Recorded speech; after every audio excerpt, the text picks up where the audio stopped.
இறந்தவர்களுடன் tea குடிக்கும் வாய்ப்பு என எக்ஸ் வலைத்தளத்தை அதிர வைத்த ராகுல் காந்தி அவர்கள் தேர்தல் ஆணையத்திற்கு எதிராக பல முழக்கங்களை எழுப்பியதோடு இப்படி ஒரு வீடியோ பெரும் பரபரப்பை ஏற்படுத்தியிருக்கு.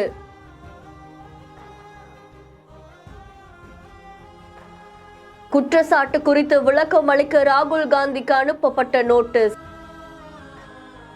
புதுடெல்லியில இறந்தவர்களோட டீ குடிக்கிற வாய்ப்பை ஏற்படுத்தி கொடுத்த தேர்தல் ஆணையத்திற்கு நன்றி அப்படின்னு சொல்லி ராகுல் காந்தி அவர்கள் அவருடைய எக்ஸ் வலைத்தளத்துல வீடியோ ஒன்று பகிர்ந்திருக்காங்க. இந்த வீடியோ சமூக வலைத்தளங்கள்ல பெரும் பரபரப்பை ஏற்படுத்தியிருக்கு. லோக்சபா மற்றும் மாநில சட்டசபை தேர்தல்ல பல்வேறு முறைகேடுகள் நடந்திருக்கிறதாகவும் ராகுல் காந்தி அவர்கள் குற்றம் சாட்டியிருக்காங்க.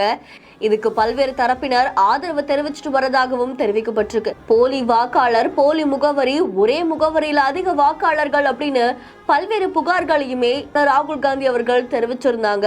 இந்த குற்றச்சாட்டு தொடர்பா ராகுல் காந்தி விளக்கம் அளிக்கணும் அப்படின்னு சொல்லி தேர்தல் ஆணையம் நோட்டீஸ் அனுப்பியிருக்காங்க. ராகுல் காந்தி அவர்கள் வாக்கு திருட்டு அப்படின்ற புகாரை முன் வச்ச நிலையில ஆகஸ்ட் 17ஆம் தேதி பீகார்ல இருந்து தன்னுடைய 16 நாள் வாக்காளர் அதிகார நடைபயணத்தை தொடங்கி இருக்காங்க.